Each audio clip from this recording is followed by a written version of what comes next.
Well, hi everyone, and welcome to this week's edition of Feeling Smarter. As always, I'm joined by my co-host Tim Miller. G'day, Tim. How are you? Aaron, I'm doing exceptionally well. How are you doing? Not too bad, thank you. Well, this topic was meant to be on last week, but the reality is Division 296 kind of took over. So this was, in essence, part two of our rulings update, where the ATO, towards the end of September, had finalised two key rulings around non-arm's length expenditure. And then the other part that really connects itself to that NALE ruling was around contributions. So, Tim, we're going to spend a little bit of time today again understanding the reasons and rationale as to why we've seen some updates within that ruling on contributions. Yeah, and look, look, I it's always been one of my bugbears, this ruling and the update. And let's be honest, the ruling itself was due for an update because it dealt with personal deductible contributions, so it needed to be rectified from 2017. So that's how long it's been outstanding, just to update the removal of the 10% income test that used to apply for personal deductible contributions. So that was always a given, and we expected that to come along. But what we didn't expect was, with the changes in the NALE provisions that date back to 2018, we didn't expect the commissioner to take as hardline approach to certain practices that I suspect, from an industry point of view, have never, to me, been mischievous. They've been solutions based, and we talk about in-specie contributions here.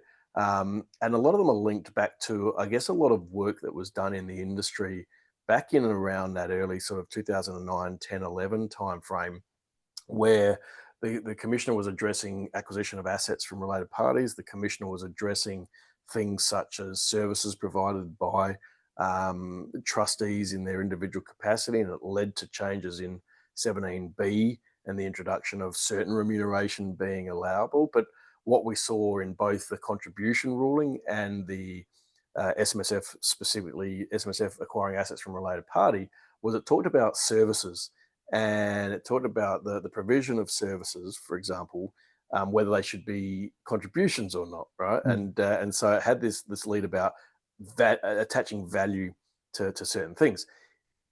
And in amongst all of that was the concept of in-specie contributions. So in light of value replacement, so making improvements to properties and other things like that, how you would treat that as a contribution point. And so what this update to TR 2010-1 does is it sort of tightens up the requirements around those, let's call them non-cash based contributions. Yep. That occur in the industry, and it didn't really make any significant changes around things like the value add piece, like the improvement part of it. And but what it might have done is maybe tighten up people's practices around that. So pay for the service rather than treat the increase in valuation as a contribution. I think there's some clarity to come out of that.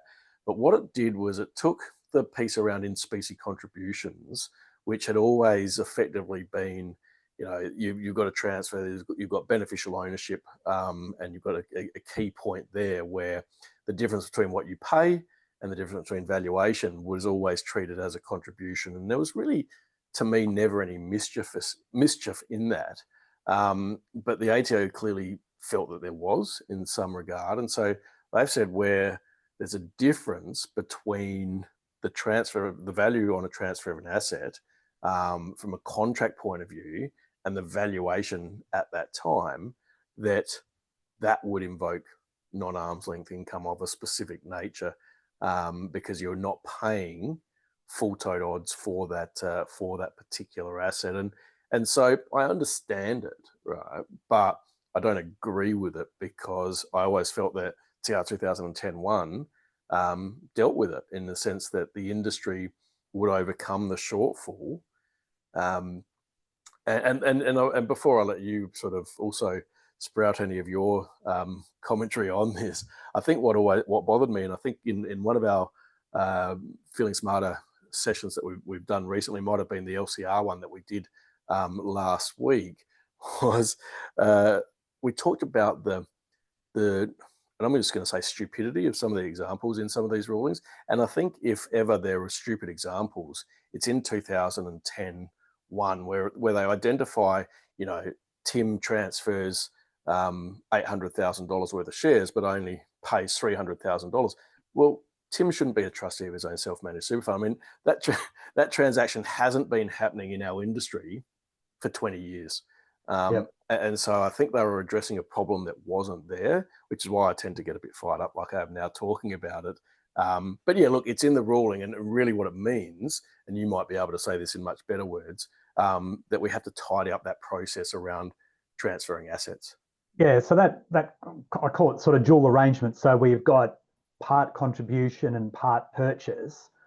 In essence, now puts much greater focus on the contract. So the contract is the most important piece to this, not the value by itself, where you had the ability to just journalize the difference if there was a shortfall. So where you don't match the contract, and again through an exchange of money, and then if there is contribution. So again, you need a double step there. You need to reference how much of it is being made by contribution. So that view of the ATO was something that was introduced in that whole draft for comment process, and they've, in essence, doubled down on it here as well. So you're right, that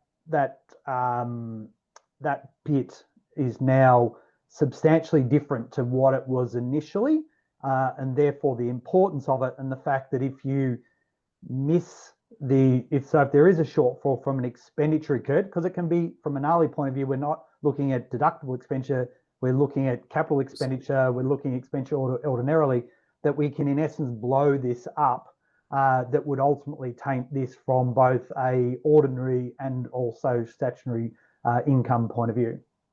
Yeah. Look, and I think that's the thing, is that the ruling could also be very confusing for trustees, I think, because importantly, it talks about what is an in-specie transfer, and it talks about the process of transferring where there's no consideration paid and transferring it at market value. And then it basically says the same thing, but this isn't an in-specie contribution, but you will still treat it as an in-specie contribution. It'll just trigger NALE. And so, as you say, it comes down to the wording around contracts and things. So really, for me, it's one of those things where you go, well, either you're all in from a contribution point of view, and then the entire value is that contribution, document that, or you're all in from a purchase point of view, and then you're paying market values. But where you've got the two combined, you've got to be very careful with your wording.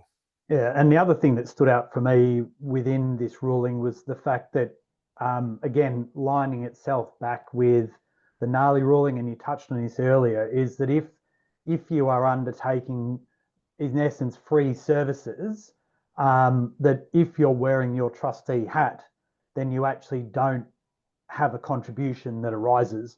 So therefore, we've seen some further clarification of that, and then I think an updated example. I think it's example 2 within the ruling too. Yeah. So look, again, we'll see what this means in practice, because I think this ultimately comes down to willingness of auditors to accept transfers, off-market transfers, particularly at face value. Yeah, absolutely. Well, Tim, it's an area that, like we said, we've been waiting for some period of time. How often we get to continue to talk about this into the future, we don't know, but we know contributions is certainly a topic of great interest within our community, and no doubt we'll be discussing this and the topic of contributions more broadly in our SMSF Day next year in any event. So we're actually not that long from sort of launching that, which is kind of scary in itself. So yeah, thank you once again for your time, mate. We'll chat next week. Always a pleasure. Catch you then. Thanks all. Have a great rest of the week too. Bye for now. Bye.